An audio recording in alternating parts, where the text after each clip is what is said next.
Hello everybody, it's Phil the Miniature Model Maker coming to you today with the painting of the EXS still. We are going live, here we go. Alright, we've got everything up and going. Let me get back over to my desk. And a little on the early side for some regulars and a little bit late in the day for others. But here we go. Poor guy fell yesterday. And this is, I need to, there we go. Get a, the light was a little bit too yellow for me. There we go.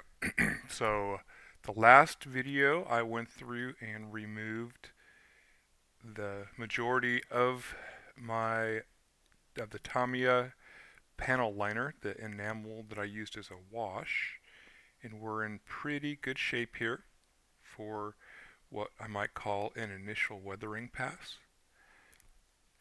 And we're going to then now go through with some of the original colors, do a few highlights, get some color back into the kit, and work on some other things. But so far, it's looking pretty good. I'm noticing some places where I could have scribed a little bit better, where I could have scribed more, maybe gone through after weathering, or not weathering, after um, priming, did a bit of scribing after the initial prime pass.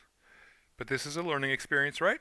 We're all in this to experience and learn from what we could have done better, what we think we did well, and everything. So far, I'm pretty happy with the overall look. This leg is completely loose, but I'm going to leave that be until it comes time to put it on a base and be ready. And he did fall, so some of the when I was taking the picture of it, the background fell off and he went off onto my floor. So not great, but we'll get it touched up. It's weathering. Okay. And here is just the straight up Tamiya panel liner on Bob here that I put at the very end of yesterday. So that's kind of a neat effect. Doing just that. I may try this on future kits. That could be a fun aesthetic. I like the yellow with just a wash over it. So we'll look at that in the future. Let's get our paints ready here. Thank you, Wet Palette, for staying moist today. And we will first take our Celestra Gray, which is the base coat, and dry off the, here we are, get some of this evaporation and condensation off the top of the surface. I put alcohol in there last night to clean it up a bit, make sure that the pad wasn't getting too stanky with mold and things. And here we are. Plop. A little bit of gray.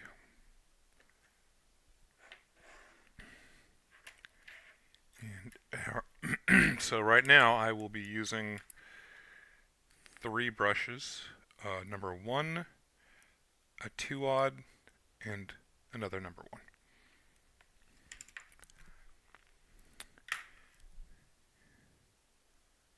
And there's this. Okay, some more gray.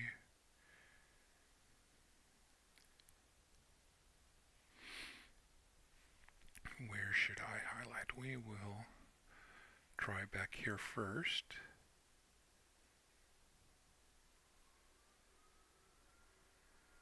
Do a little bit of light edge highlighting. Got a little bit too much paint on the brush. There we go. And I'm holding it at about a 45-degree angle and letting the edge of the brush just run over the edge of the plastic.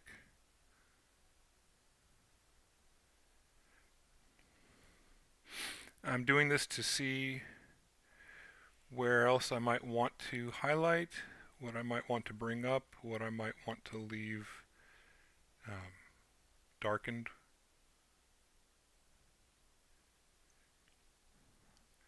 And when I highlight, I'm not really one to do all the edges.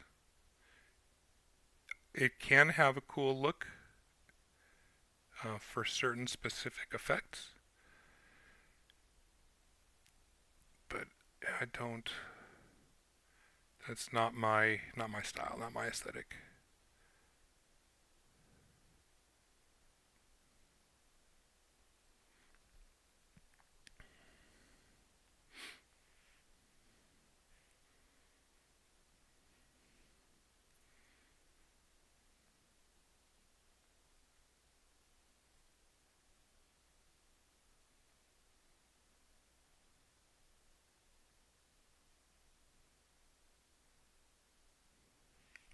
So one of the benefits of going through and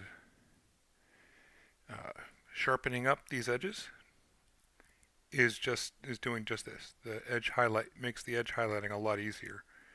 Some of these artifacts have fairly soft edges. They're rounded, which can make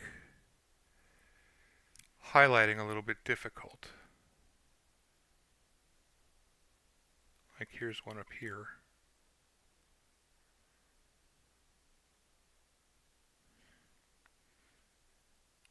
You have to have a little bit more paint on your brush. And it does get a little bit thicker than those really crisp lines I was able to get in the other parts.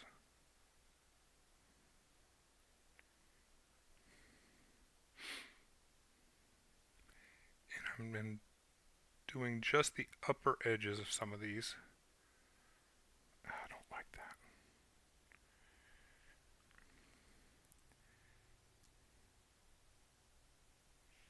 You know, like where the sun might hit, or where you might get some wear.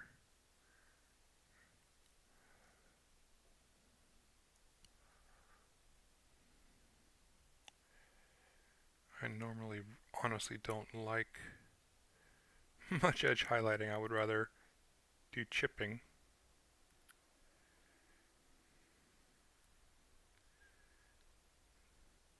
I have a fairly basic style when it comes to miniatures and my preferences for highlighting and things. I admire people who can get really good blends and volumes on their paints. But for me, especially with mechs like this, they're more functional, and I like to make them look functional. You don't see military aircraft having painted highlights. Now the sun and light does create highlights, and that's what we're trying to recreate with our paint. But but can also make it look a little too new and shiny. Now, however, I am going to go in here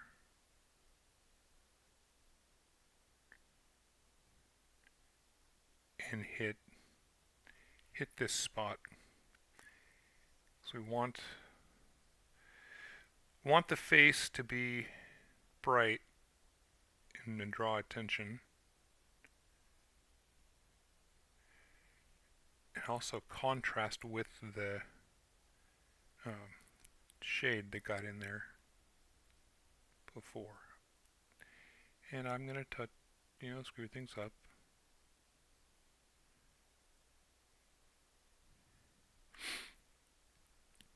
Get paint on places. We can take care of that.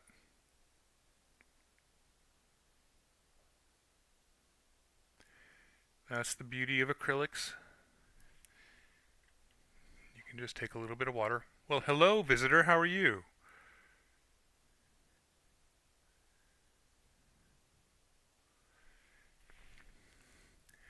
I'm just going through and putting a little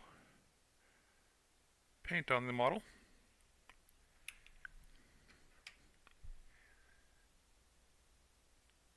Cleaning up a spot that I messed up a little bit.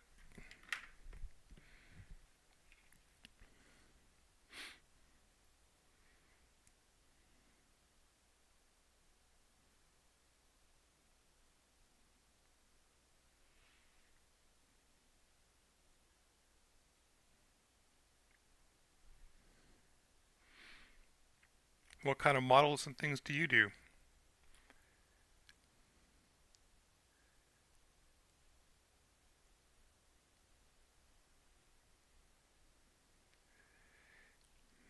And another neat thing about washing this way is you can use the natural gradient to highlight and darken. Like right here, this edge got a little bit more of the paint removed, so I'm just going to put a little bit on the area where that happened and let the weathering be my guide. And I'm going light. We don't need much.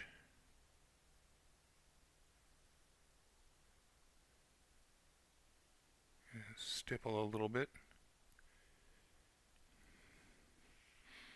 but you can, like right in here,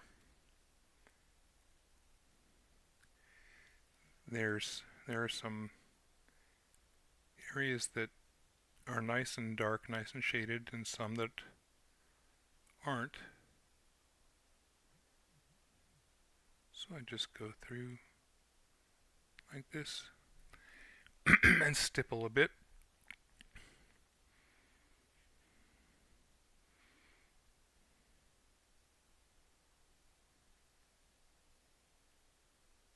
And the effect of the stippling does give a neat, almost hand-drawn appearance too.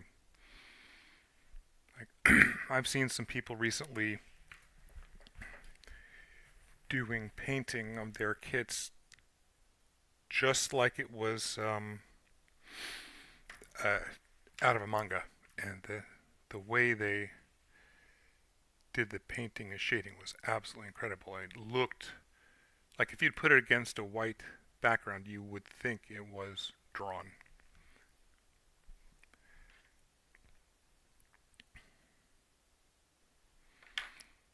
And that's kind of a look that I like, especially with these manga and anime inspired pieces. So I've got hair in here now. Great.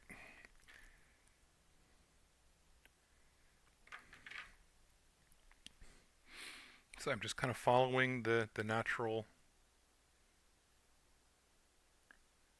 highlights, or I guess not highlight, but areas where there's less of the shade of the wash.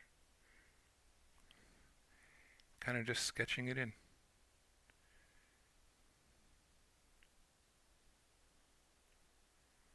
And again, going light with it. Being gentle.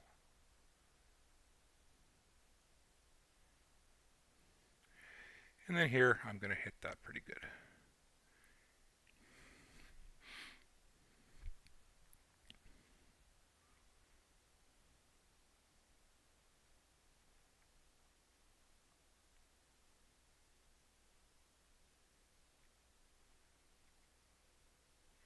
and the kind of random pattern with it is something that I appreciate, I like. So we're going to keep going.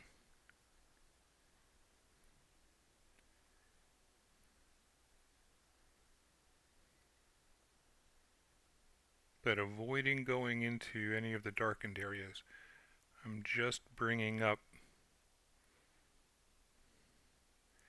the areas where that have had most of its paint removed, except maybe up here to kind of match the other side.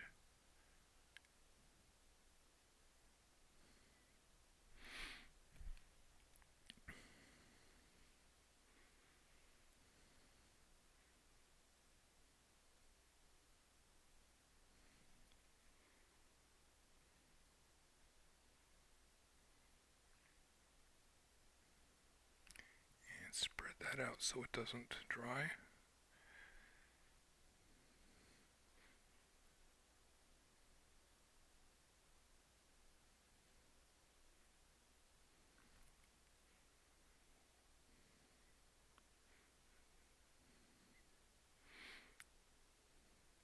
And with this first bring back up pass,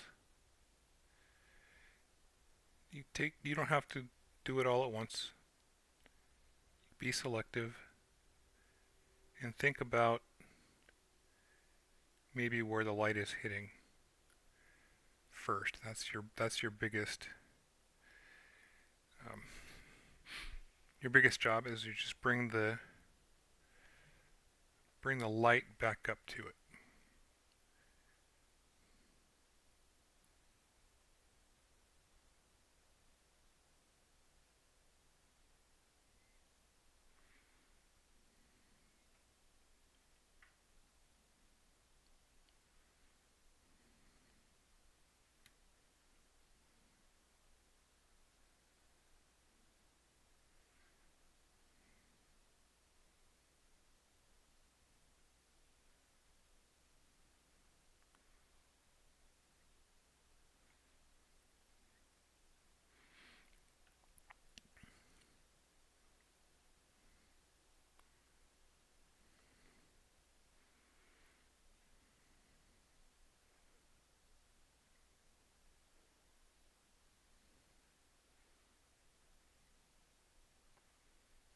Just randomly stippling.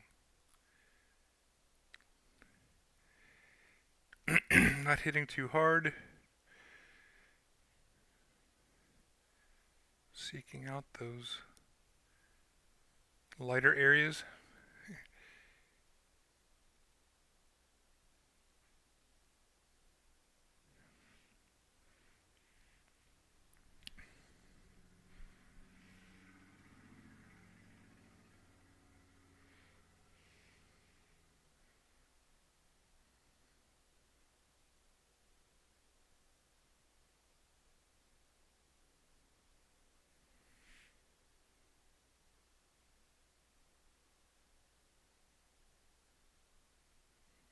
But on here where we got some raised areas, I am getting those a bit more just to make sure that it emphasizes the raised portion where it'll be brighter.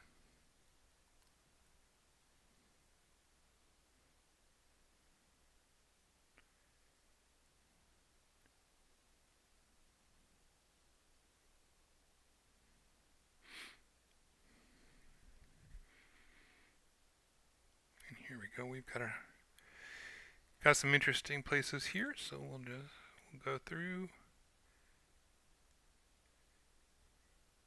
kind of sketch our highlights. There are some highlights already there, just emphasizing the edges a little bit.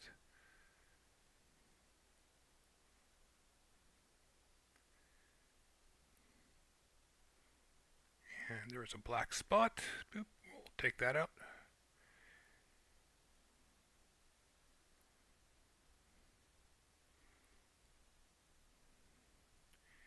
in here.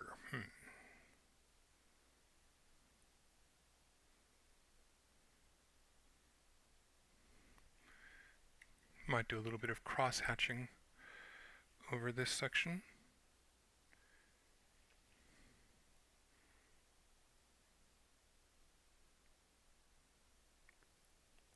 If I can, without.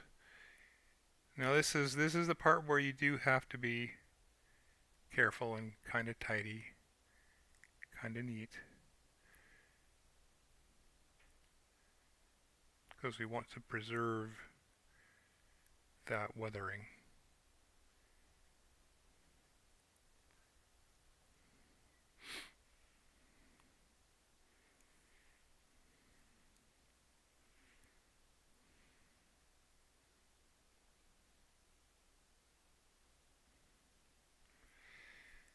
And you're going to be looking at it from the front mostly, so don't be afraid to go back and check it out every once in a while. See a few places that I may have hit a little bit too hard.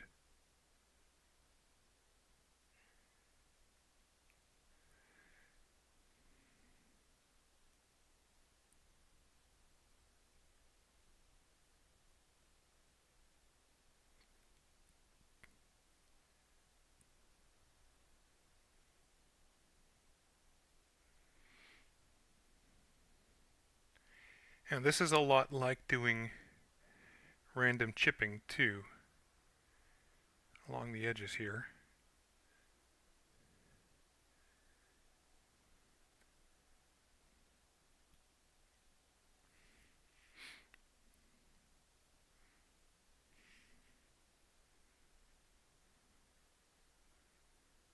Getting this nice and wet. There we are.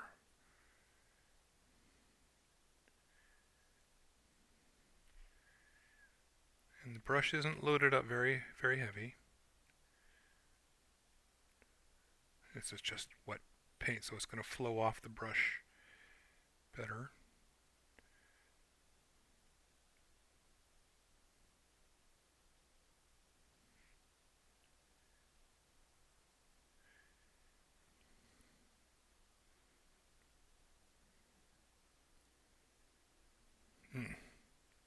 Damn.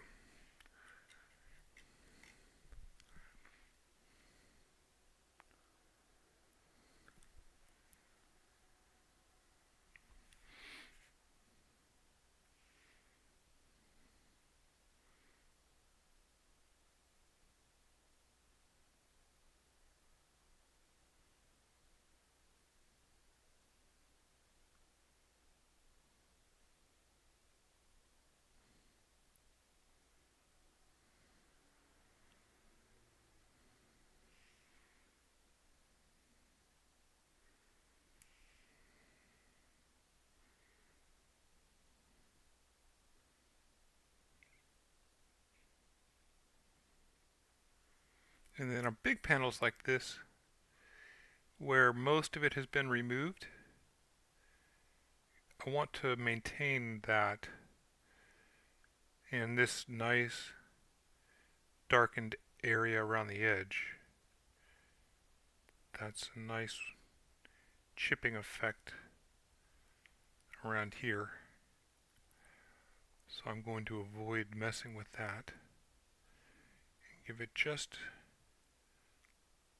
light touches.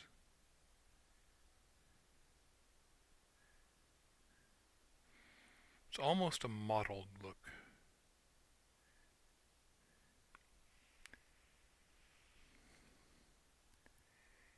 And the same thing with this part here. I'm just going to give it a little bit along these upper areas. That's too much.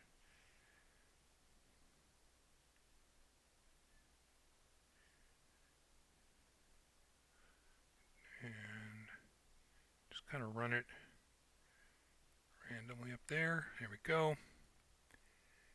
And leave the rest, since it's internal to these two bigger pieces outside, I don't want to highlight too much. maybe a little bit around there to kind of emphasize the lights and dark.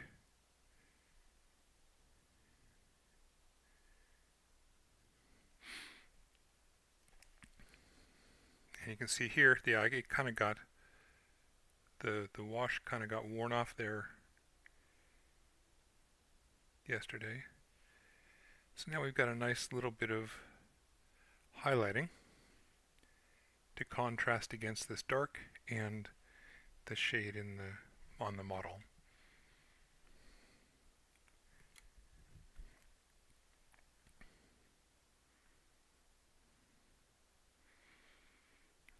Getting on, I'm going to do these things last. Here.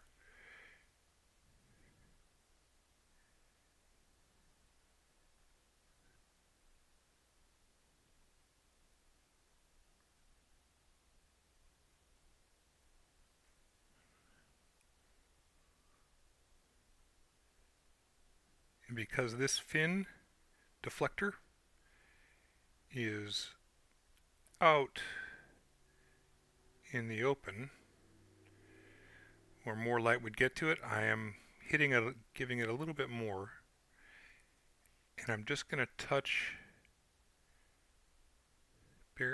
this other one just a little, not much. And the same with this part here, maybe just a little bit along the edge.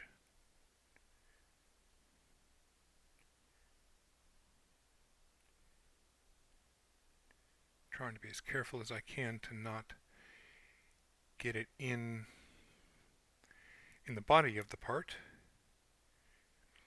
Now the leg.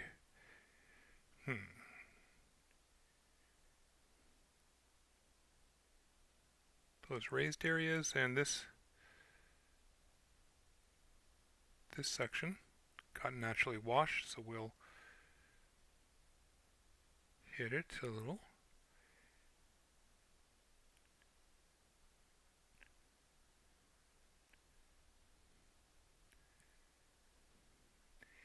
And make sure to use the natural colors. And this is a particular style.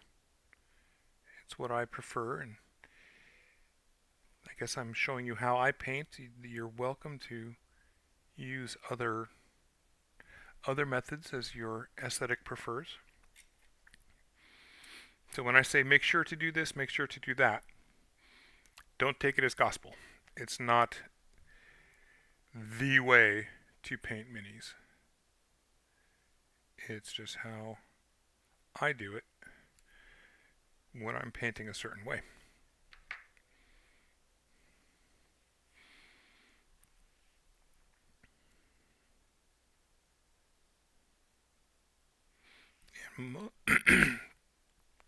I do this mostly because my brush control is not great,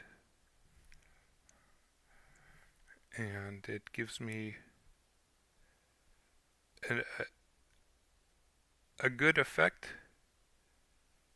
for minimum effort.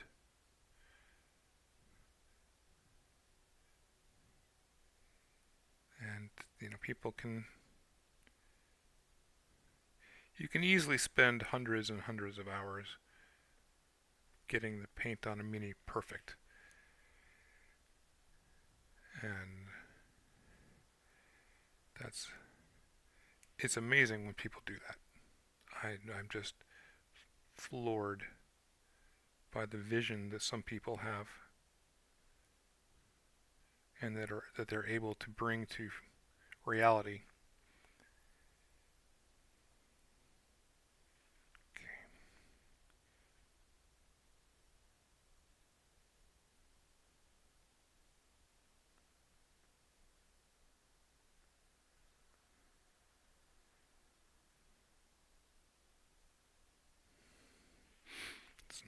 Don't go too far with that.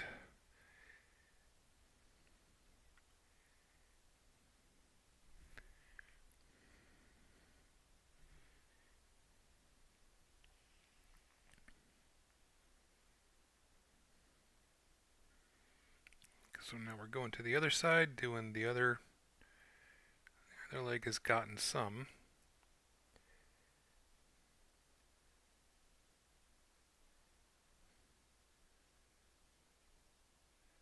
And it may also have already gotten a full run. Yes, it has. That that has dried enough that it's nice and matte and kind of looks like I hadn't given it any attention.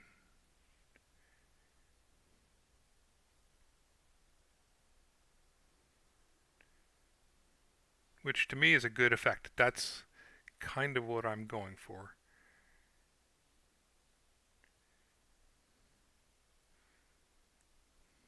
I use this painting pass to enhance the weathering, the initial base coat plus wash step, not to redraw and redo completely the model from before.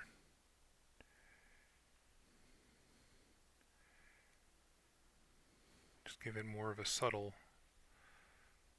look.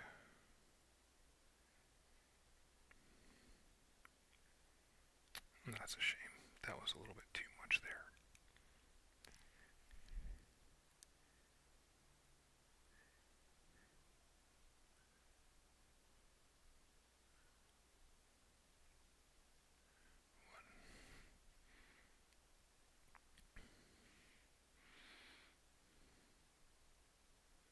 And if you think you need more, you can always go back. You cannot. It's a lot easier to add more paint than it is to take it away.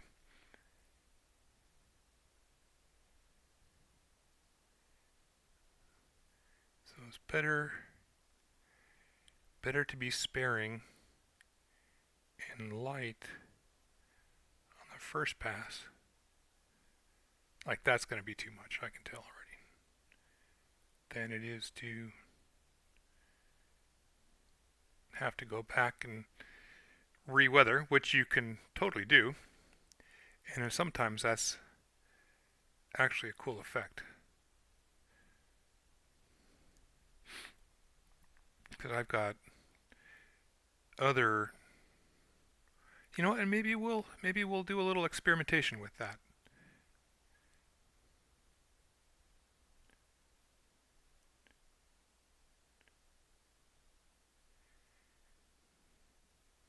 That might be a fun thing to do because bring the streak, bring the streaking grime in after the fact and give it another kind of texture of wear and tear. And hello, Miss Visitor number 3. Welcome to the channel. I am doing a semi-highlight / recoloring after doing my weathering pass, my initial weathering pass with the panel liner yesterday. Just bringing some of the original color back up.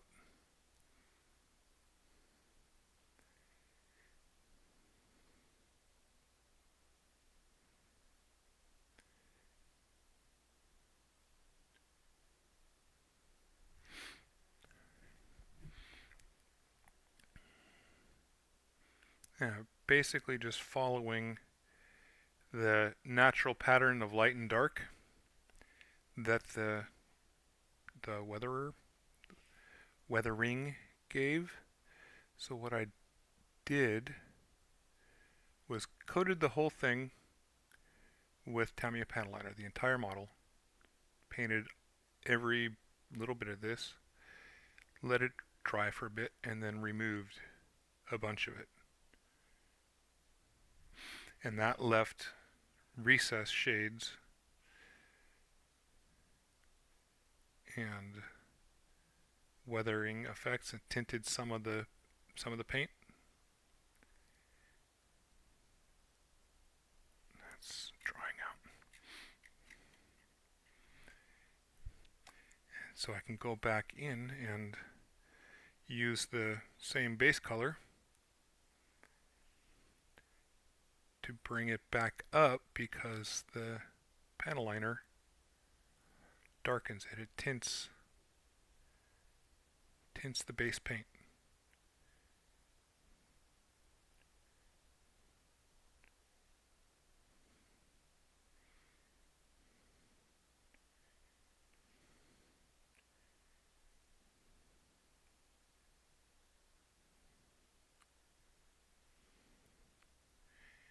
We're going to leave the feet and legs alone.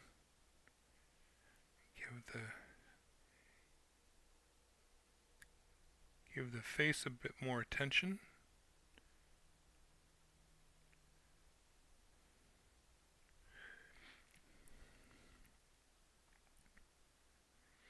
So I like this method because it's paint count friendly, meaning you don't have to buy 10 shades of the same color in order to achieve various highlights and such.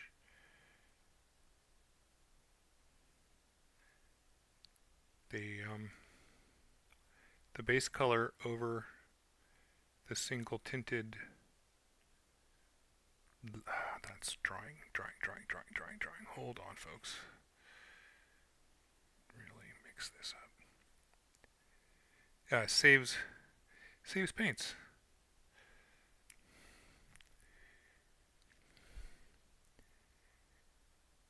And I like the kind of sketcherly, painterly style.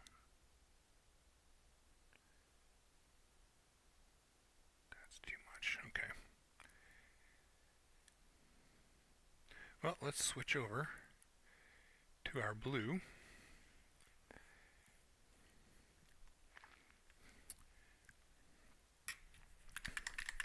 Which is Russ Gray.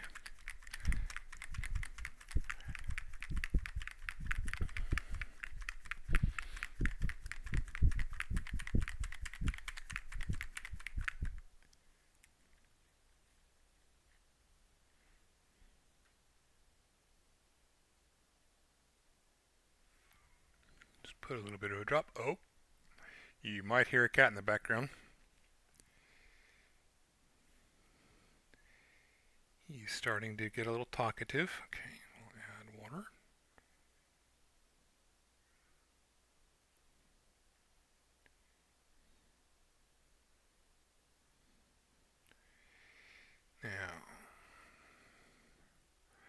Now's the tricky part, because I don't want this blue to get too light. I want to maintain this more weathered appearance. So I'm just kind of streaking lines of the paint along the surface. Maybe hit an edge, but maybe not. Like these edges have beautiful wear on them, and I don't want to remove that.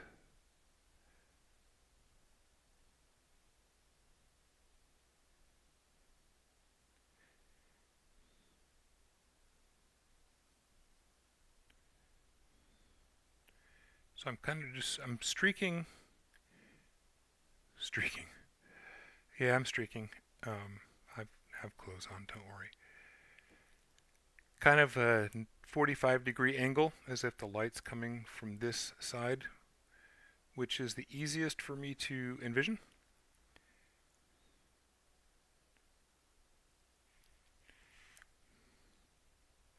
And now we're just going to stipple, because we got a big flat panel, and I'm just kind of filling in places where the shade got removed. And then going in there, if I can do that with this brush carefully. Nope, that's a little bit too big. Sorry about that, folks. Grab my real detail brush, pin lining, and hit these little ray things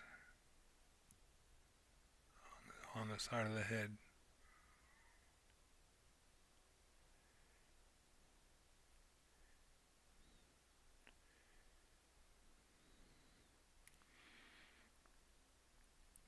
And this is where patience and, oh, damn it, and being willing to go back through, and I'm going to knock this a bunch, I'm going to move my water, to fix mistakes, and I think that maybe dried a little bit too much. Yep, but that could be fixed.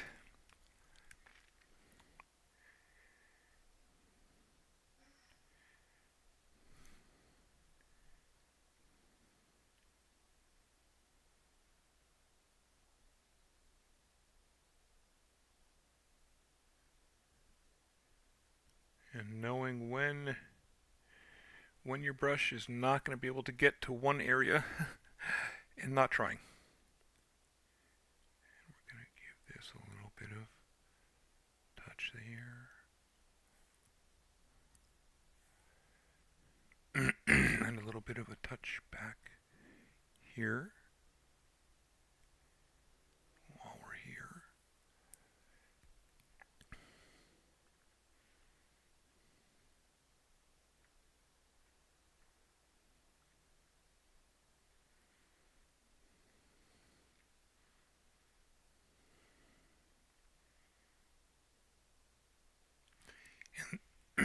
A lot of this is thinking about light. Where would the light be coming from?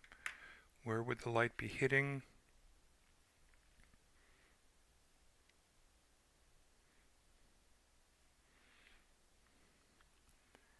And kind of reinforcing that. This is akin to a highlight pass that you might do using a different, like a more GW style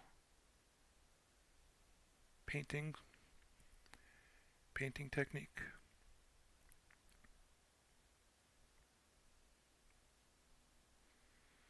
You know, where they tell you go in, do your base coat, your wash, and then bring it back up with the same base coat again. That's pretty much exactly what I'm doing, except I'm using an enamel wash instead, which as a medium is what I prefer.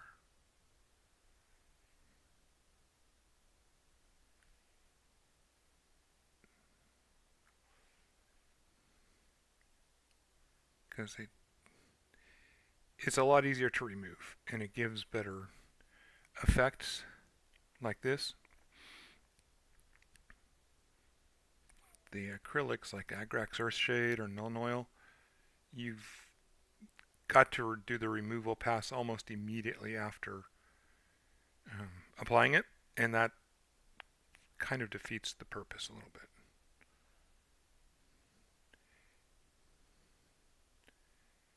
Now it's much easier for beginners and people new to Warhammer to do, which is a very smart move on GW's part, which is why they do it. Retention and recruitment. And their washes certainly have a place and time. They can be really good if you use them, if you know how to use them the way you to get the effect you want to achieve. But blindly slapping it on, like I did with the Rick Diaz over on YouTube, can have negative effects.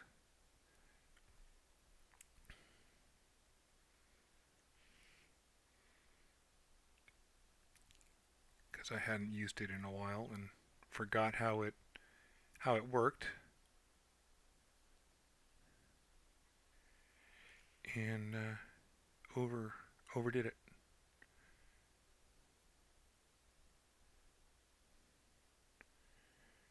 I expected a dog to behave like a cat when I should have just used the cat.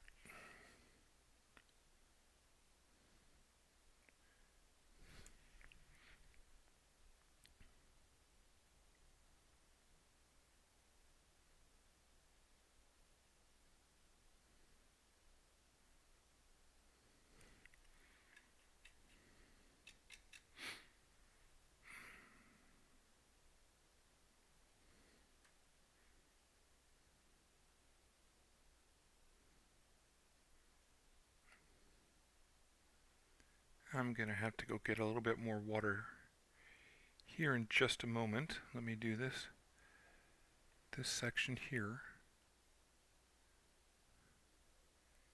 And I need to get some more water for my palette.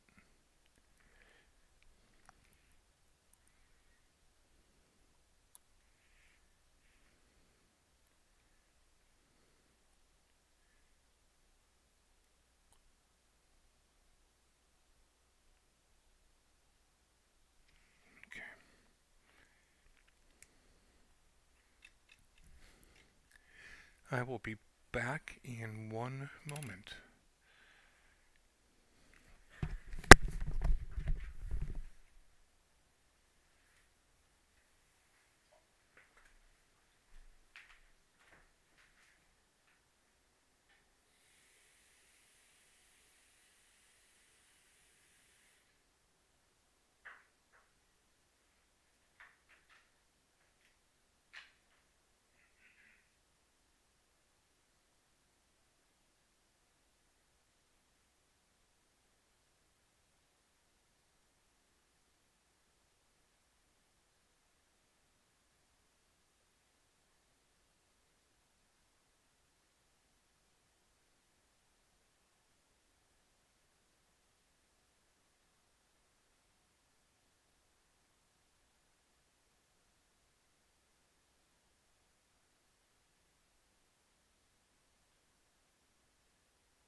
Water for the palette and water for me.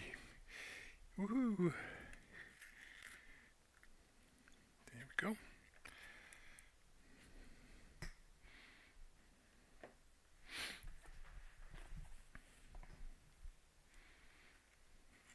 Alright, and we're still working on the blue. Let's just work that in. There we go.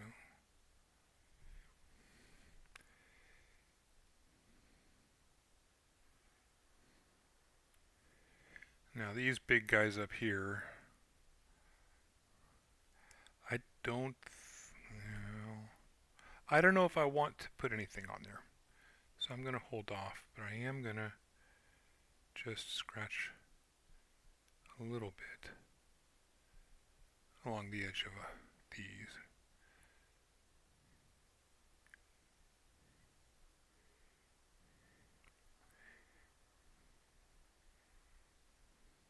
Okay. And then back up here to the chest again, where this is going to get hit the hardest, because that's where the eye is going to be drawn mostly. So we want that to be our brightest.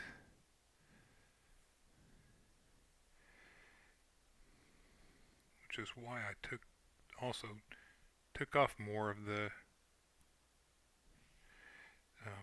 panel liner from it.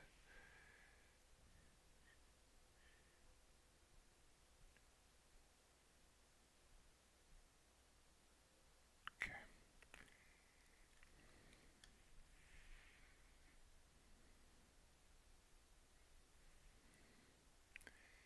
And these edges, I want them to show a lot more of the blue than they do.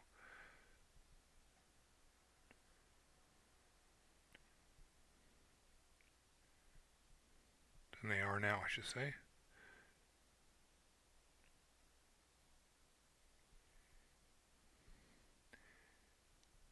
So they're getting hit kind of hard. Oh, dang it. And this is what I meant by my brush control is not great.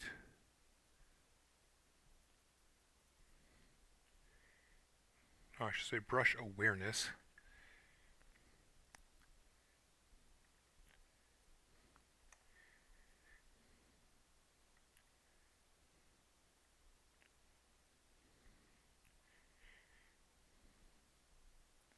We're just going to have to fix that, I guess. And this up here too. How did that get all... Oh, I know why. Okay. Well, that's why we touch things up. And this is also why I'm not going to be painting these as full kits again.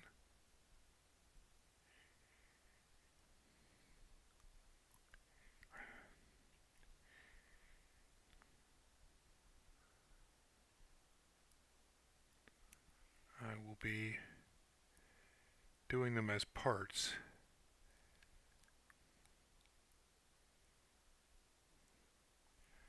Now, okay, so then in here too, because it's the sun is coming here, I may go ahead and hit these a little bit in just those these bottom areas of the tuxedo tail, and not much. They're still mostly in shadow, so we want them to remain shaded, but we do give it a bit of an effect to show that some light is there, and because when people look at it from the front, you're like, oh, okay, cool. I see that there's a little bit of light getting in.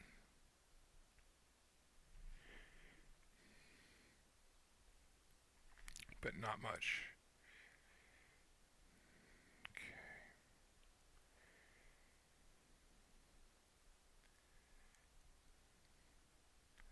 I think that's pretty good for the blues for now. Need to let it dry. So let's get our gray.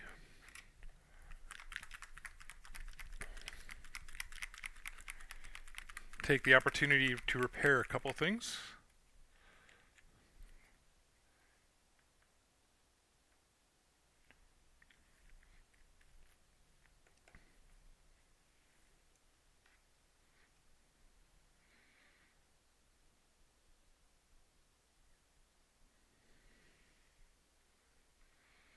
And again,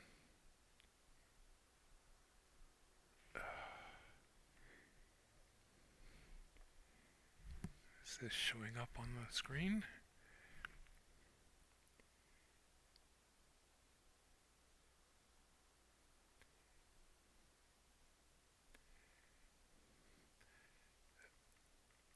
I won't be doing much on this. Maybe just some edges and a little bit of scratching.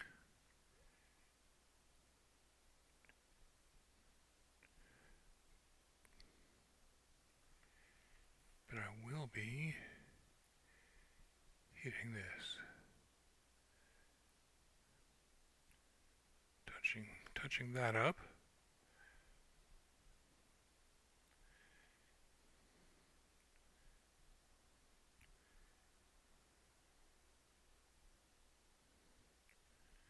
And this as well.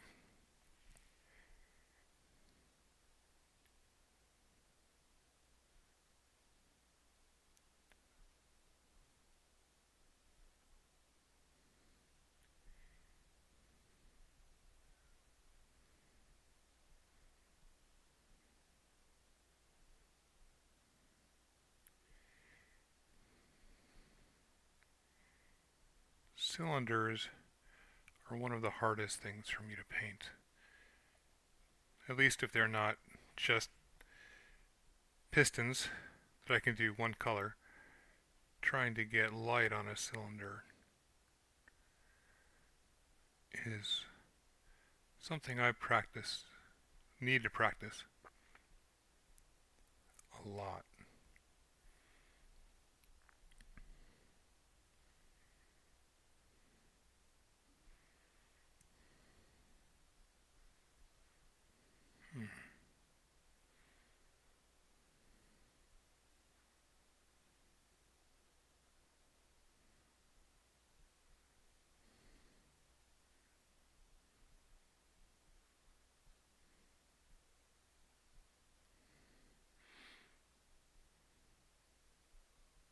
So I'm doing what I can to just kind of go around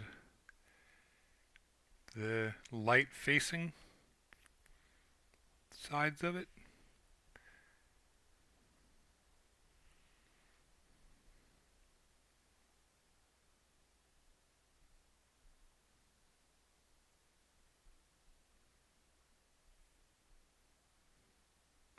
And hit the tops.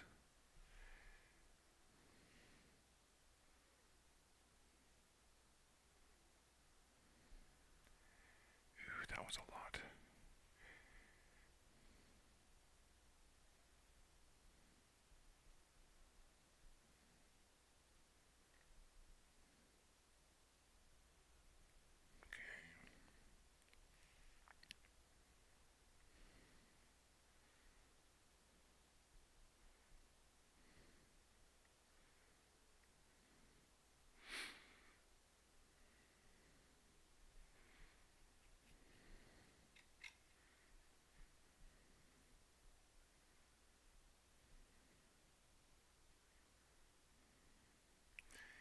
And then down here,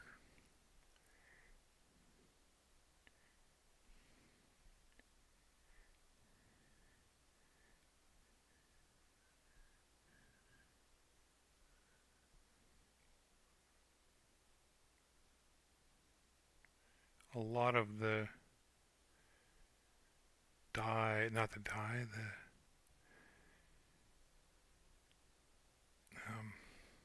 panel liner pooled there. So I want to cover that up. It was a little bit too much.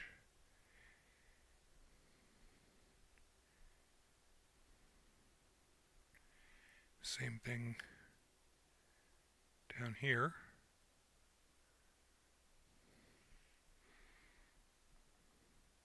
Which is kind of the repair work I was talking about.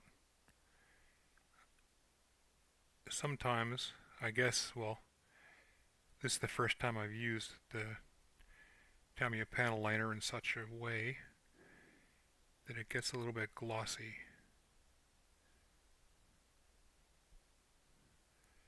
So I'm almost... Well, hello StreamBooBot, thank you for your engagement. I do appreciate that.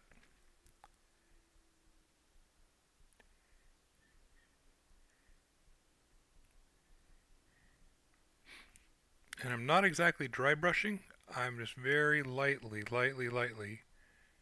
taking the thinned paint over some of the glossier of the areas. Don't have much on my brush, and I'm sketching it kind of hard to dull it down a little bit. And also to bring some color to, like this toe that got heavily weathered. Here we are. Now a matte coat would do a pretty good job of bringing that down. I don't have any matte coat, so I can't do that. Alright guys, now we're going to get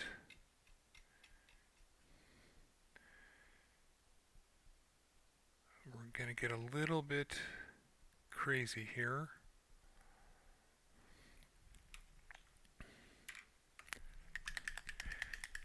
And bring out our super highlight colors. So I had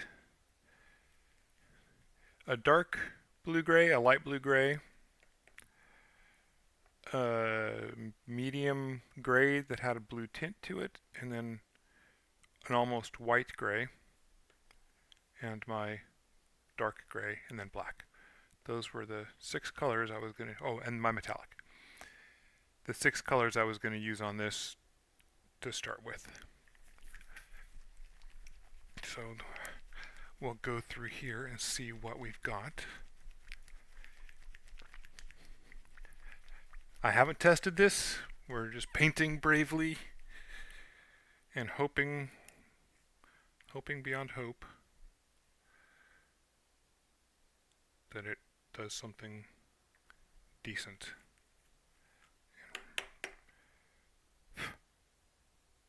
Come on, little bubble, you can burst.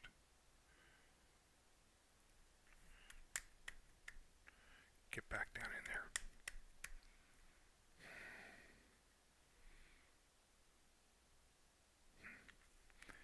Yeah, these paints are old and are not behaving very well. All right.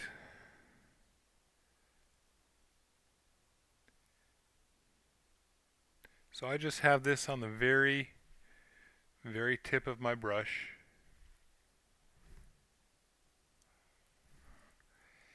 And I'm gonna just lightly, where do I want to even try it? Down here.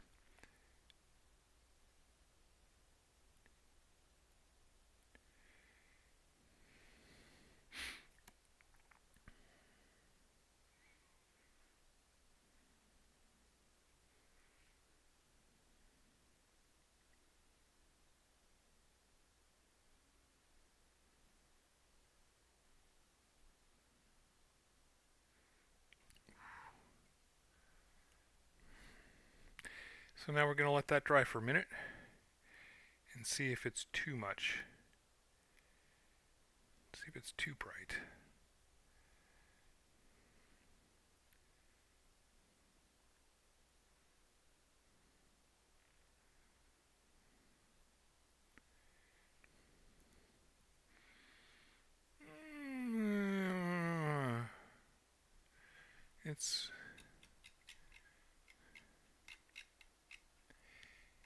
It's not bad.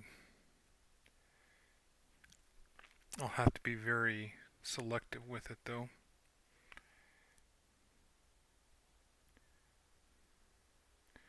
Like in this I might use for edge highlighting.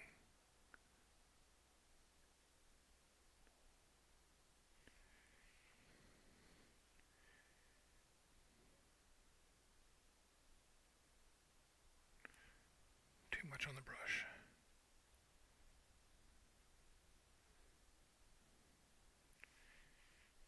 This damn hair.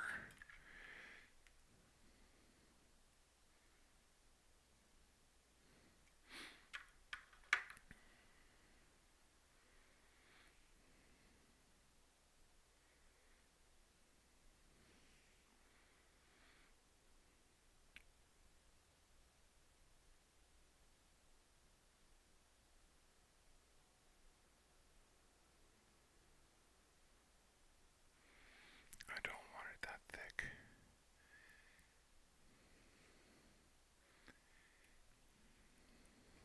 I have to admit, on these edges like this, edge highlighting gives a pretty good anime. Oh my gosh.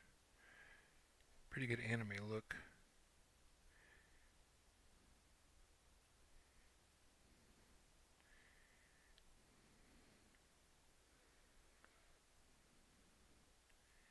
Touching up these corners like this. I may need to get a different brush. So person number 3, are you somebody I know? I think I know who viewer number 2 is, but I'm not sure who you are. Oh, and there's 4. Alright. Hello, viewer number 4. Welcome, welcome. I am now on the edging, the edge highlighting stage of this, and I'm trying to be very, very careful with it. I don't want much.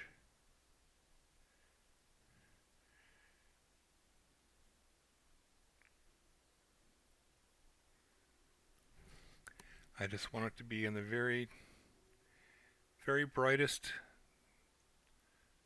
of areas and just the lightest of highlights.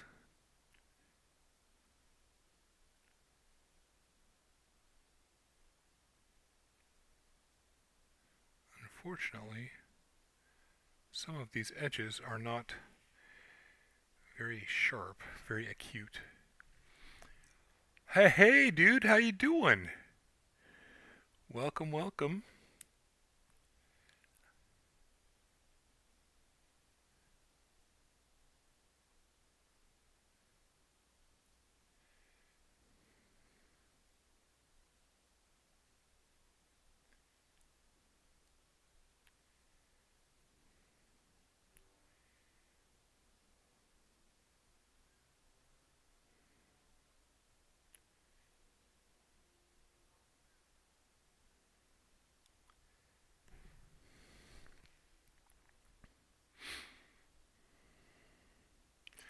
So you've joined in just at the most difficult stage, where I have to spend the most time concentrating on what I'm doing.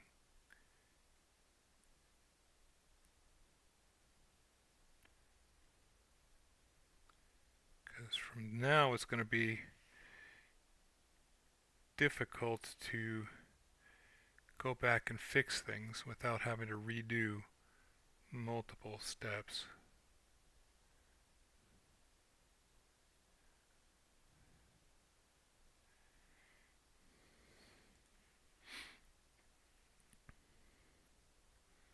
So I will check your messages when I can.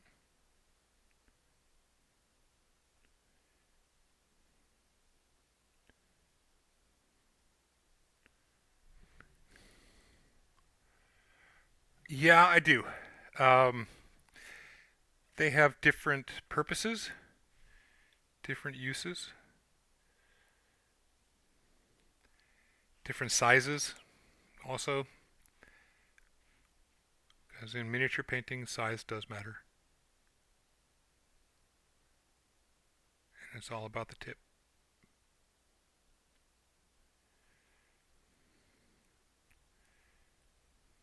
And I will get to it in just a moment. I'll show you. That was too much. Okay.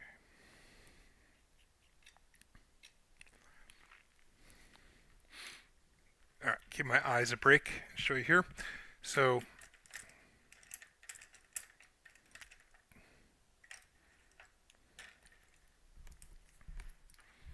I've got a set of dry brushes, like purpose made dry brushes.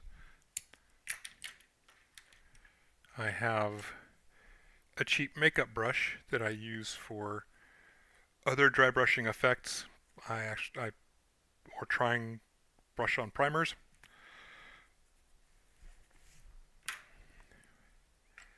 This used for stippling. These guys too they're all worn out or gunked up. This one is I'll be using this one here in a little bit to get some chipping effects. Because a nice as Lincoln Wright, one of my favorite model painters, says, manky, good old Australian term, a manky brush like this with the tips all frayed up, you can get some interesting chipping effects along edges. And then these are for larger areas.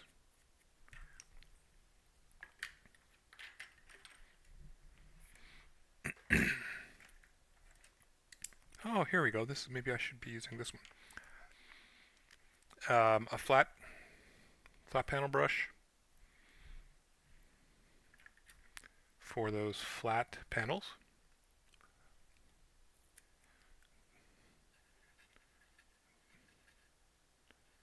I'll just let that sit. And then various just regular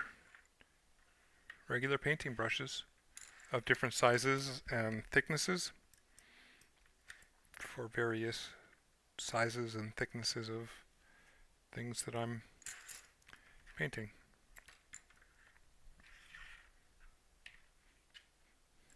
But these are all the affordable Amazon option. None of these are the high-end stuff.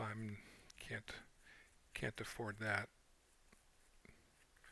Or I should say I can't justify to myself spending $20 per brush on a very large brush set when I can spend $20 and get brushes that are perfectly serviceable for me. My skill level isn't high enough to take advantage of the better brushes.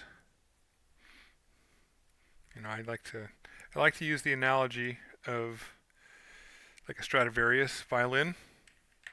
I can't think of a violin. Or let's say cello. You know, having studied music education, can in theory make sound on a cello and maybe play a scale on a cello. But you give me a Stradivarius and it'll sound just the same as that cheapo rental from the music shop. You give Yo-Yo Ma a Stradivarius and everything changes. You know, I am no Yo-Yo Ma, so these brushes are enough for me until my skill increases, until I get better. Then maybe in the future there will be a time that I can take advantage of or more money into artifacts.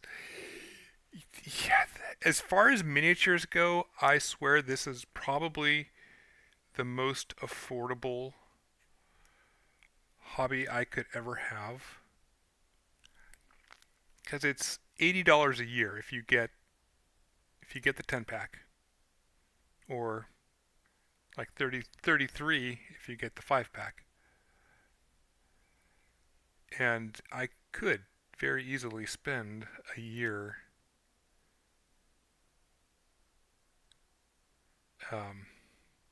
just doing 10 models.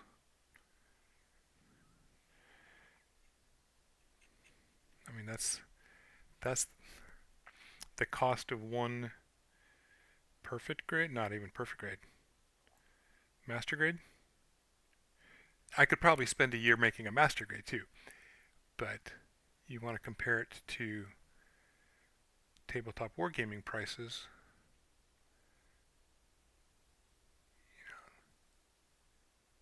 3D printers aren't cheap to get started up.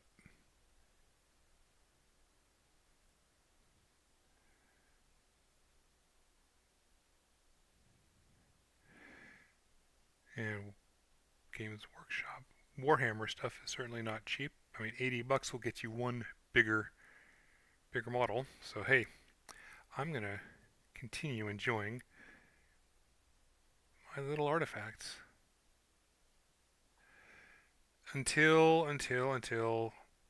Gundam Assemble comes out, and I've got a feeling they're going to be more in line with um, typical wargaming model pricing structure, which kind of hurts my heart. Wish that weren't the case.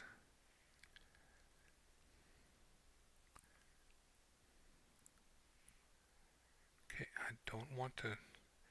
I'm having to fight the urge to go really heavy with this edge highlighting, like to highlight a bunch of pieces just because they've got exposed edges, and that would ruin the effect. This is not supposed to be a neat and shiny kit thing. It's supposed to be in war in the middle of fighting, hence all of this heavy weathering.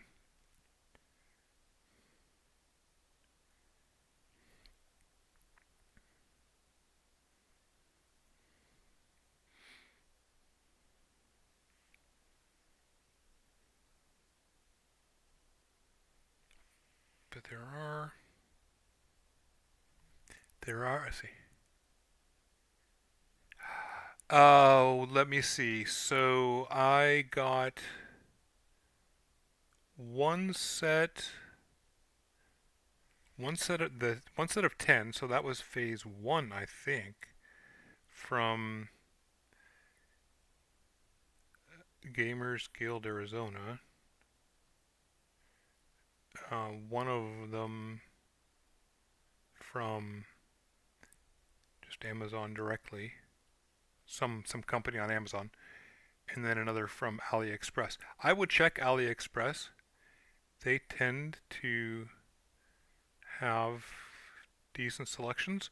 What I really did was just put Gundam Artifact into Google and check the shopping, and I saw what was available. And you are going to come across a lot of them being out of stock because they were, they make one phase every year and that's it. They don't reprint them.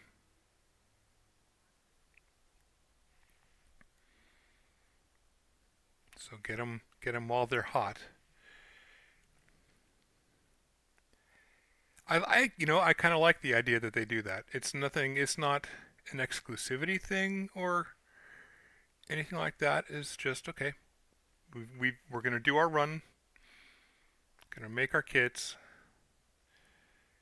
and have a wider variety of them. Now it sucks for people coming in later when they can't find the kits because they're no longer in print. Um, oh, it did finally come out. Oh, there we go. Okay, well, that's not a bad thing. We'll just put it back if I can. There we go. Super glue that on at some point.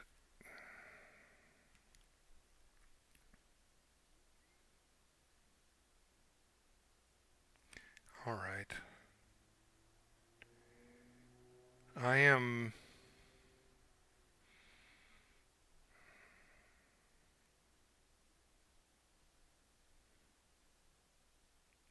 I'm thinking this is kind of at the stage where if I go any more, it'll be too much. Like this. Where's my... Oh, hell, I'll just use this. Like this arm, it got too much, and I think there's probably a little bit too much up there, but I can't really remove it. So what I'm going to do is get a little ballsy, try something I've never done before, and see if I can find it. Blup, blup, blup. Hello. Okay.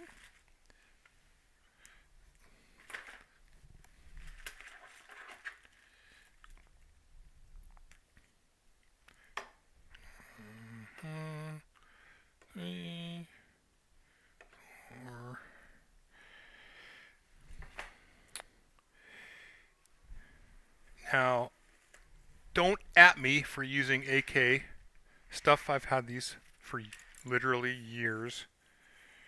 I know some people are not well pleased with decisions they've made as far as their marketing of their products and the catalog and things.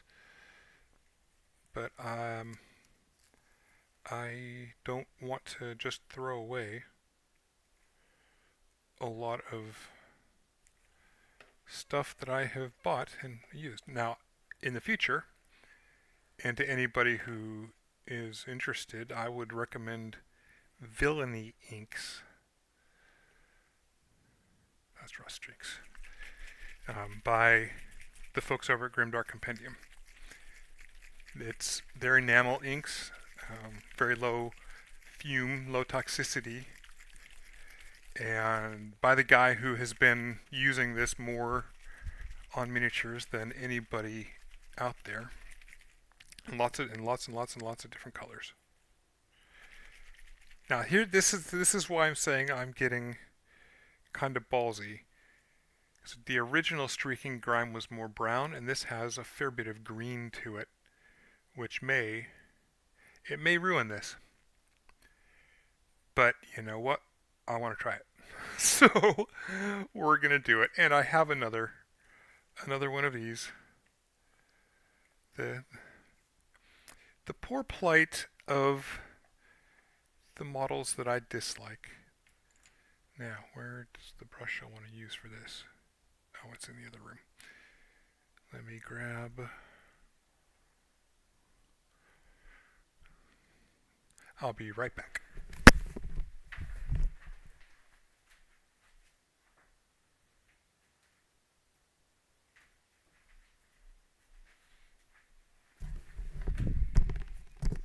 I mean, it is risky in that it's going to add an earthy tint to it, and I like the blue-gray look that's going on, but it's also not risky in that I know I can remove most of it. So it's not something I'm super fussed about. And there are my mineral spirits. Good. Okay. Which is why I'm using the glove. It is mineral spirits. And we're just gonna brush over the whole thing like we did with the Tamiya. And you can see already how it's very different. This is a grime. It's supposed to be earthy and gross, not a shade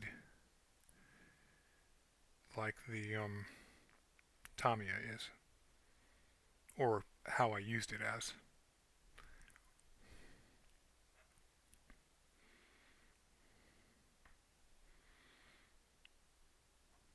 But the mineral spirits will pull it off just as easily as the Tamiya. It's just an enamel grime.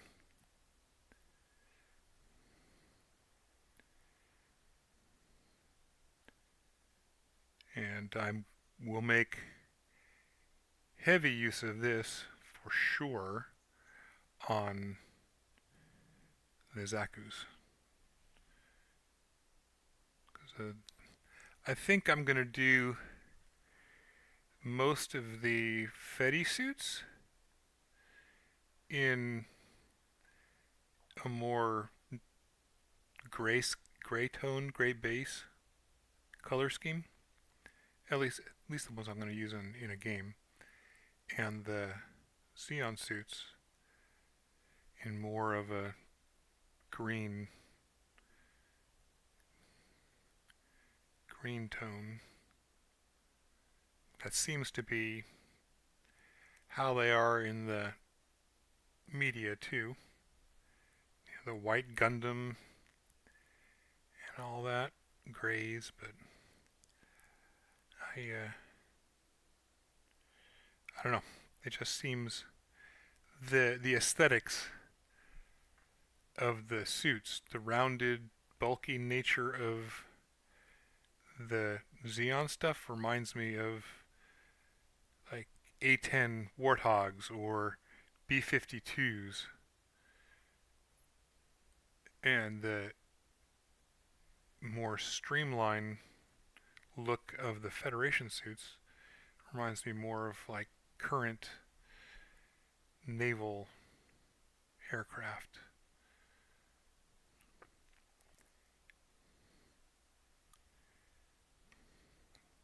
And I'm sorry, I'm probably going to hit the camera quite a few times as I move this around. I have to look out for the delicacy of the model,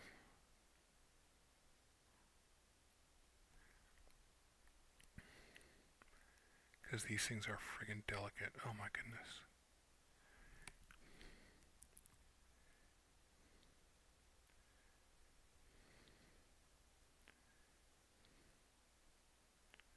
But worry not, friends. If this really just fails, then we'll not worry.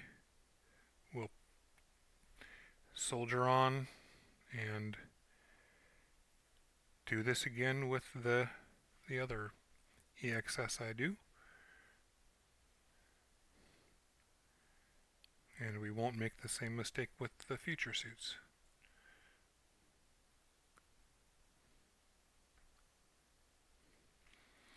You know, the artifact projects are a huge learning experience for me. I've not, aside from the Tau, I haven't painted battle suits like this. They're not in this style, not in this, just all these big panels or anything. So the techniques that I've developed really apply mostly to Warhammer, and those are very, very heavily sculpted with detail to be painted. And I know I keep saying that, and it's hard to express and impart without like showing, or without even the listener having personal experience. It's turning into a Hulk. Yes, it is turning into a Hulk. It's always angry. Like these little Gundams, their detail is as more I want to say internal, but it's not. It's downward. It's recessed detail. All these panel lines and everything, and having the flat panels like this without much on them, and all the detail is going inwards. On the GW models, it's outwards, and that difference alone makes a huge amount of difference when painting. Like, so when you know your hair, your rivets, all your other things that provide imagery detail to the model are coming up out at you, it's much, much, much easier to paint because you're starting with one thing and then you're layering up other colors. Whereas on this guy, I'm not doing that. I'm putting one color down. I've got my base coat down, and then I have to figure out how I can apply or imply light or apply details that work with the recessed nature of the sculpt instead of highlighting, going up through brighter and brighter colors as the person's hair. You start with a darker color and then you can layer up lighter colors to bring that highlight out. And they don't have these huge amounts of flat panels that the Tau do, and some of the vehicles and things do, but not like this, not this level of intricacy.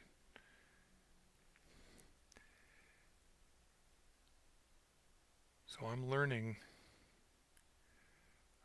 a lot doing this, and it's gonna be there are gonna be some pretty crazy mess ups. Like, I'm sure this is gonna be a pretty crazy mess up. But it's worth. Can I get this in there? Alright, now here's going to be the hard part. Really slop that in there. But it's worth the doing. And gold, my friend, when the artifacts do get released in the States, and they should be here sometime this month, just buy as many as you can and practice. That's what I'm going to do. I don't know why I took my glove off before I did this, but hey, such is life.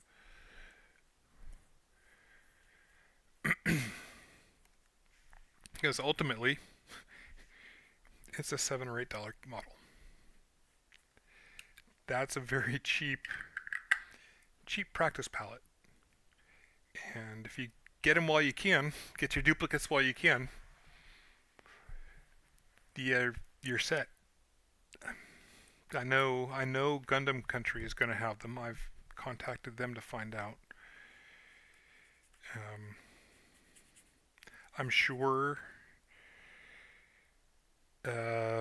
New Type is going to have them. Amazon's going to have them. They're going to be available. I think Barnes and Noble will probably have them. And if so, I'm looking forward to that. I actually have a Barnes and Noble nearby. I was talking with my friend Chris about that earlier. And that is now just diluted.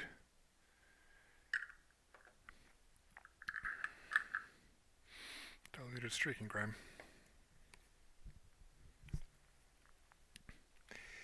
The Phase 5 ones are really, from what I've seen, they look good. And I think I think Bandai have learned a lot in over the years doing these, and looking at, well, I mean, hell, GW has basically completely steamrolled. Okay. Go. Are you at a computer? Can you do a search of something?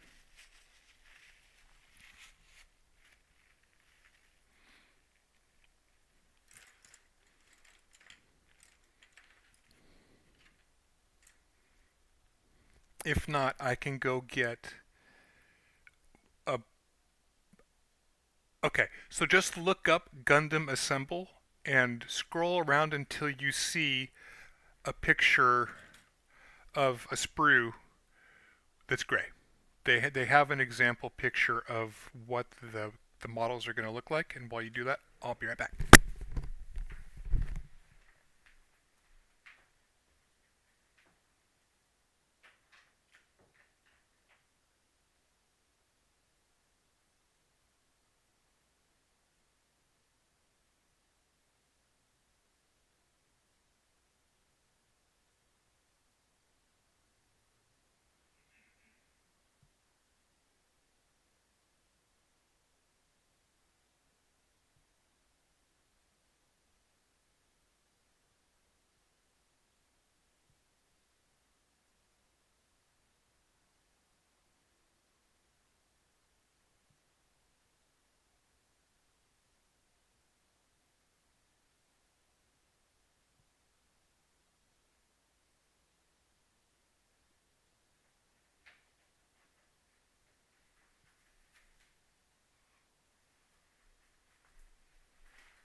Alright, did you find it?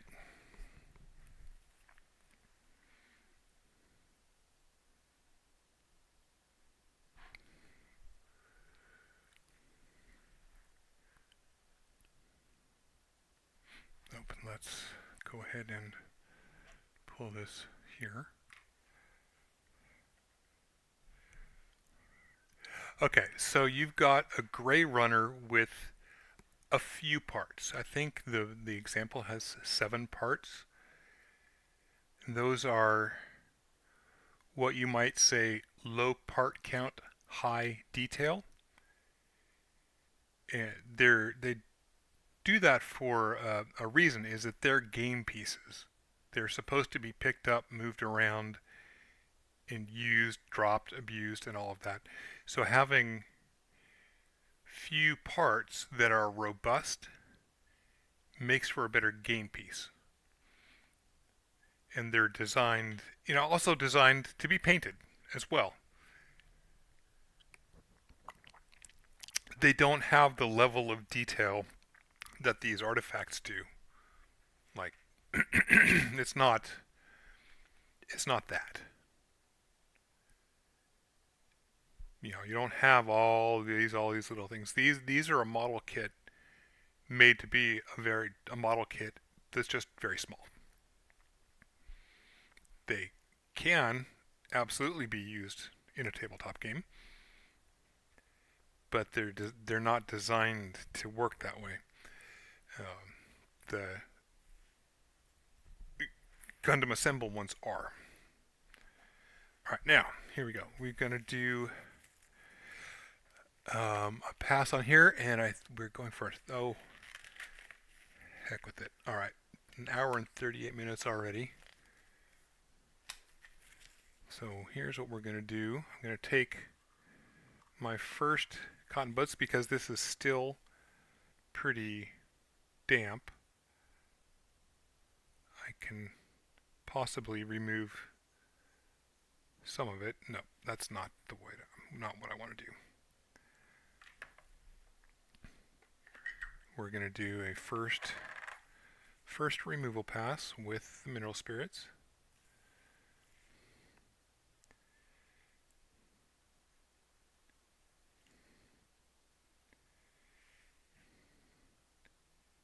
And see how that works.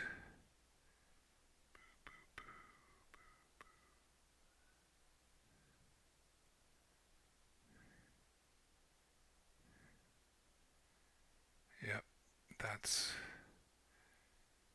what I'm more familiar with.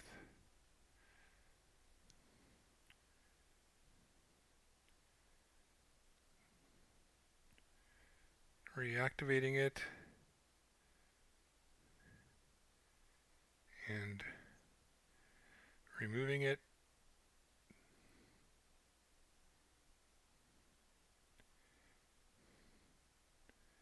So this guy's going to get really grimy.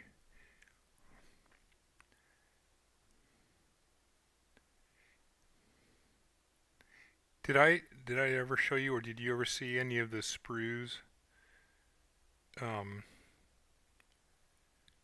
that I had from these artifacts when I was building them?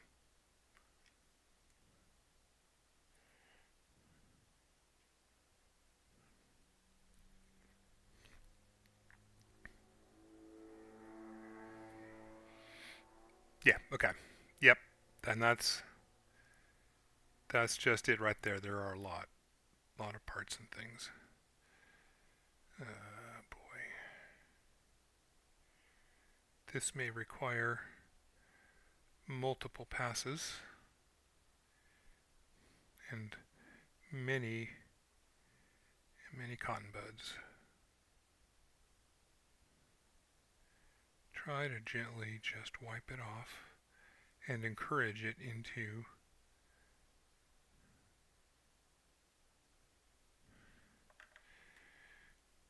the areas, the depths, cracks and things, but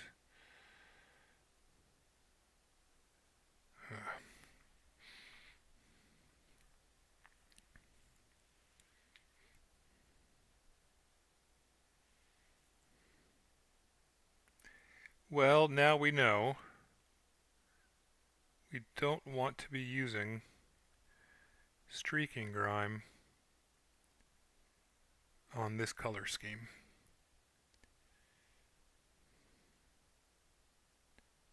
That just is not the effect that I wanted to go for. But it was definitely worth the try. Definitely worth the try. And I'm being very careful here with everything to not scrape off the paint. Physical abrasion from from pushing too hard is what will scratch your paint, not the organic solvent, not the mineral spirits.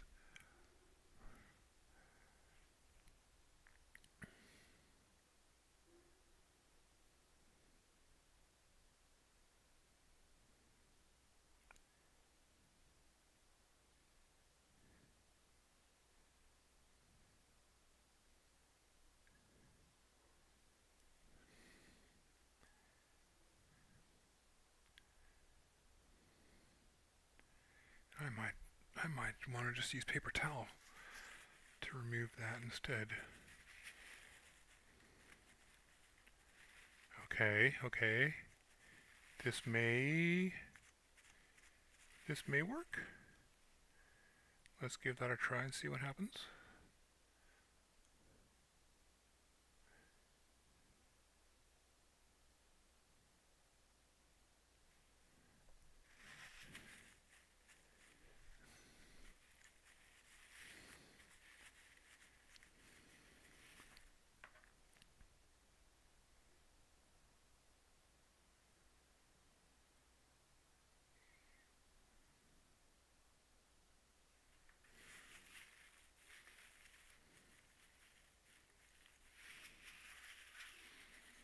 Hmm.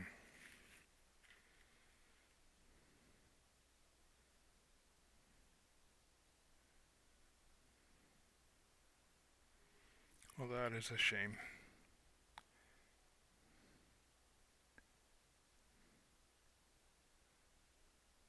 This was not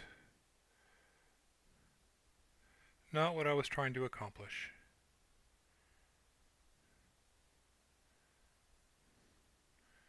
But we still might be able to kind of repair it, or not repair, that's not the right word.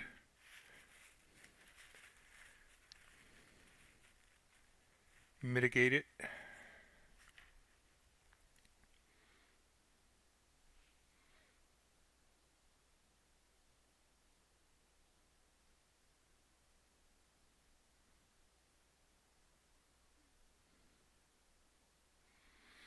Now, this would have been good to put just on the feet to get that really dirty, grimy, and maybe on the engines too. But the green tint was not what I needed on this kit. It's gonna rock on the Zachary though.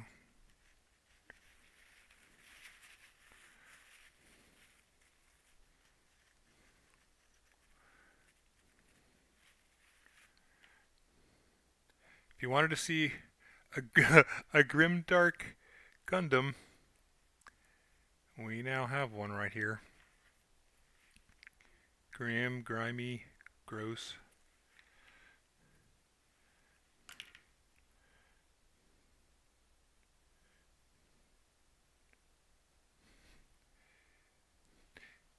In the far future of the universal century, there is only war and the laughter of thirsting gods.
And interestingly, and expectedly, this is also taking off some of the panel liner, reactivating and removing the panel liner.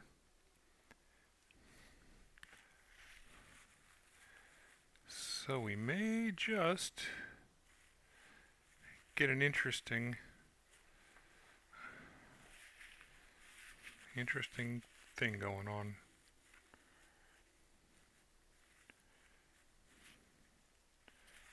But I'll be honest, I'm not happy that I did this.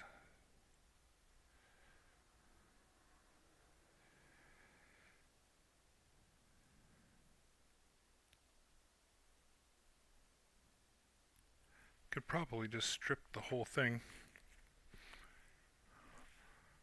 and start over, but that seems kind of a shame and counter to what I'm trying to do. That's my biggest problem. Knowing that I can strip a mini, I do. Instead of being like, okay, well, that was that. Let's move on to the next.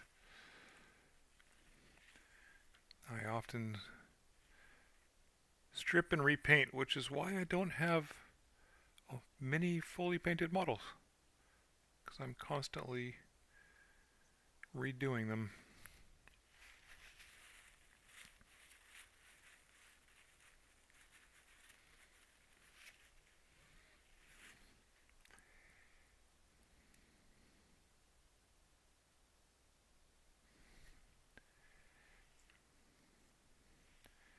All right, well, here's what I'm gonna do.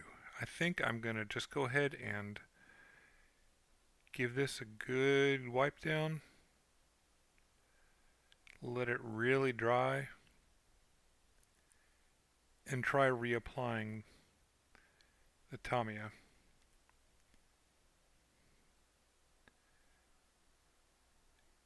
And maybe call it good.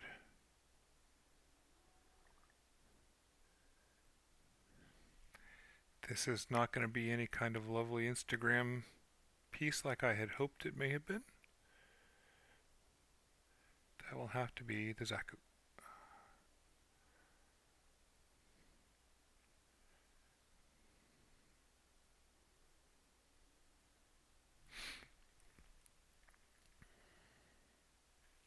Because I do need advertising material.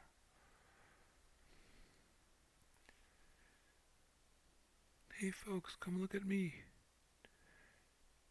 Pick me, pick me.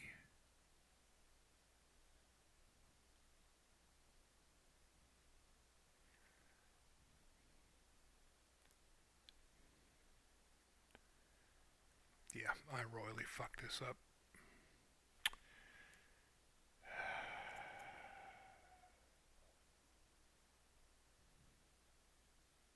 Oh well.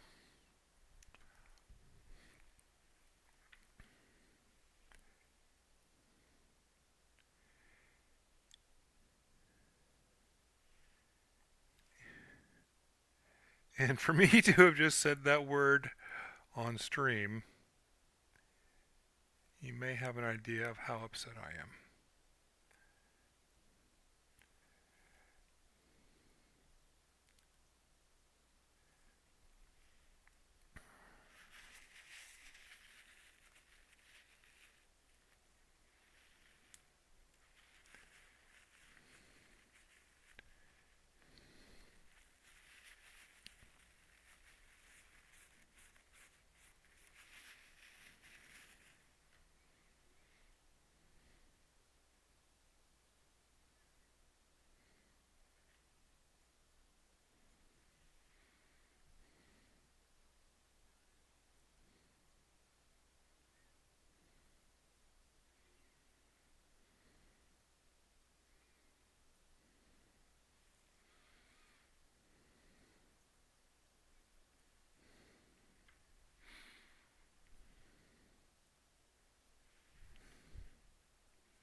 But we're learning, right? We're all learning together.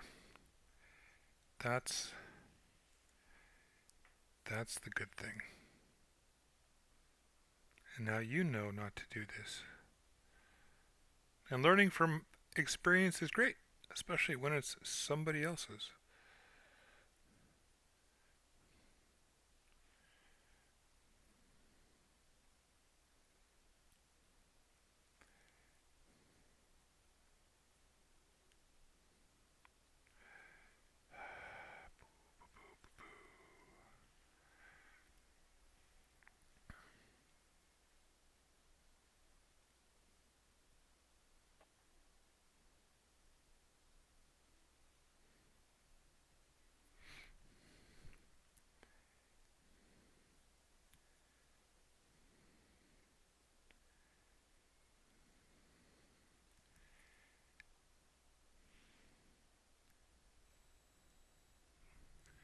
Was that a weather alert? My computer just went boom at me.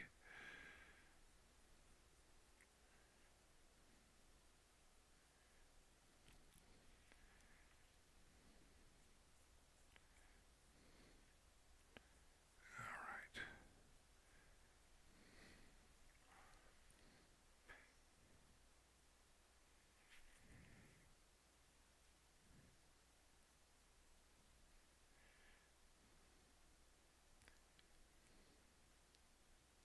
This is looking more like a U.S. Marine aircraft than a U.S. Navy one.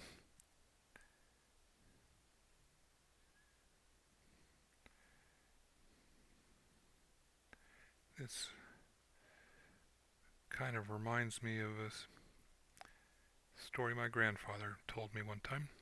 He was, as I mentioned maybe yesterday, he served in the Pacific Theater in the Navy in World War II and was an aircraft mechanic.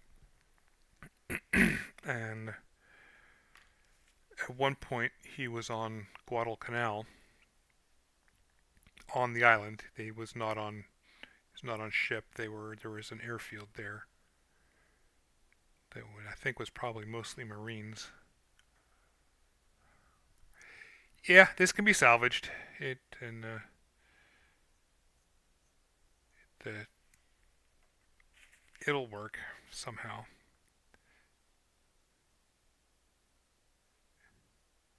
I'm probably just going to go through and maybe while it's still mostly wet, throw some more of the Tamiya on it to get the black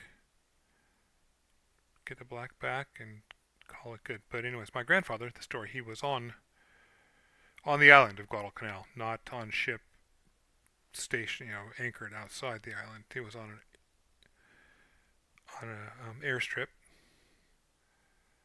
So this kind of makes me think, all right, well, there were naval aircraft and certainly Marine Corps aircraft on the island using the same sort of paint schemes, and I highly doubt they were getting washed every day.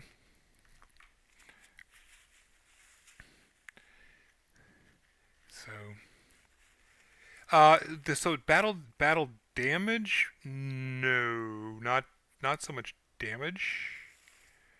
Grime and dirt, absolutely. The damage, however, can come as a result of this, and it is going to be a result of this. And I'll be doing that on the next installment. This is just going to get the majority of this junk off. Now, one of the big benefits of the enamel washes is as long as there's still because they're solvent based. Ooh, oh, that's right. The leg wasn't. There's a great reason to always paint your things as parts. I couldn't even paint that area. Um, they they can blend. You can blend these colors really nicely and achieve some interesting effects with them.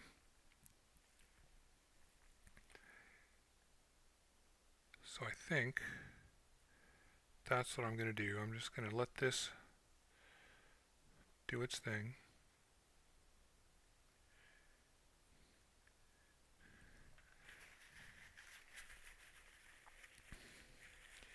Get some of it off here.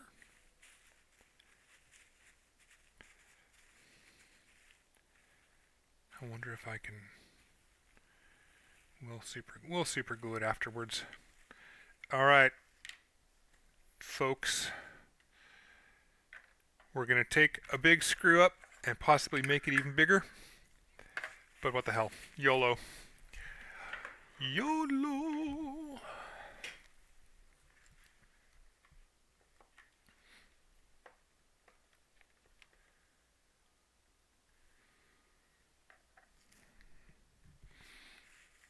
And where did my other brush go? There you are.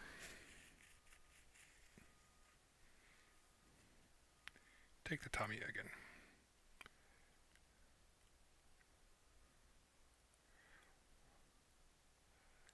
Oh, look at that. Look at that just spread. Oh my gosh. Because the mineral spirits are still all over the surface, this is like super thinning out.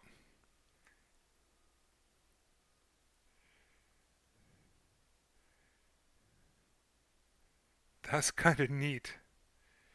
I've seen people put down solvents before the mineral spirits before they put down like oil paints, but I've never done it that way. This is pretty interesting. Let's go ahead and get this on camera.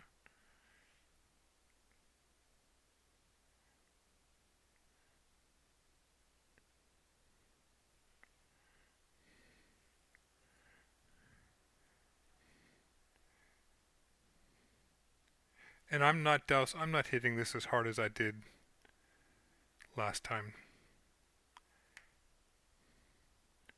We'll just let the colors play around with each other, mess around,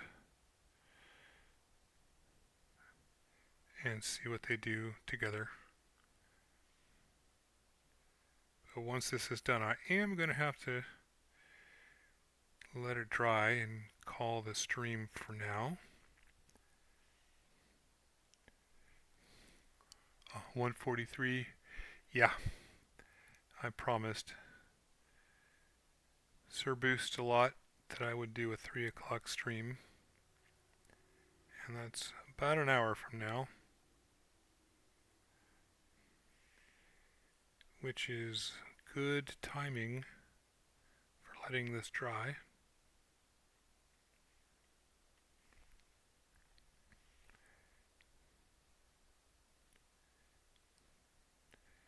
Because I don't dare use my wife's hairdryer. She'll know it's not exactly in the place where she put it.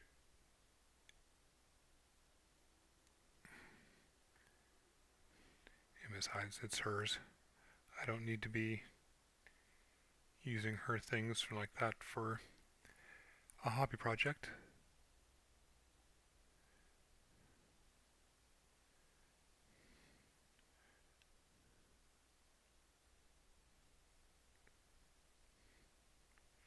At least not publicly. So Gold, what I'm going to do, you kind of missed the earlier stream. The way this settled out, there were some really cool opportunities for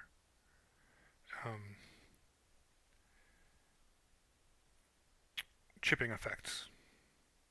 The weathering effect, not chipping effects, not weathering, which is exactly what you're saying there with damage. No, I bought that on my own. These are all my own personally bought hobby supplies.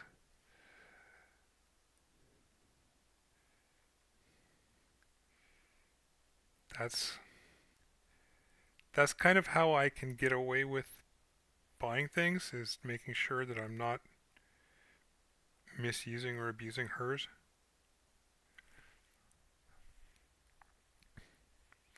And those makeup brushes are like cheap Amazon versions.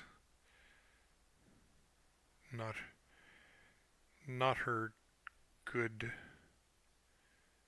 good ones. And I mean that's so another reason for getting my own is she still prefers her home brands from Japan and always gets stuff like that when we go back up to visit my parents because there's an import store up there, and I don't dare use her use her special stuff for that. Just like I would be really upset if she used some of my things for purposes that they weren't like some of my modeling stuff. If she's like, yeah, I needed Q-tips, yeah, fine, whatever, Q-tips.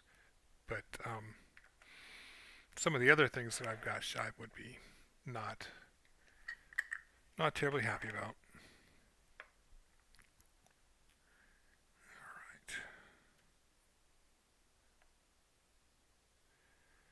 So there's that.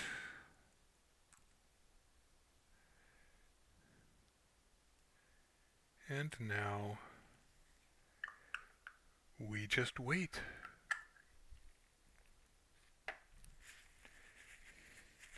Maybe we'll call this one Bob 2. The second edition. It's going to be interesting to see how this dries out.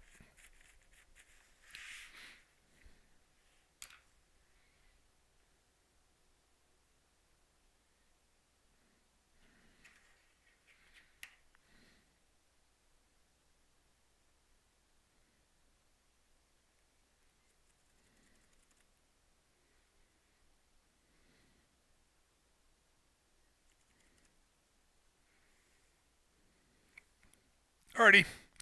Thank you very much for visiting, friend. I will be back around 3 o'clock U.S. Eastern. That's 8 o'clock p.m. GMT. Wait. So, remember, this has been Phil, the miniature model messer-upper.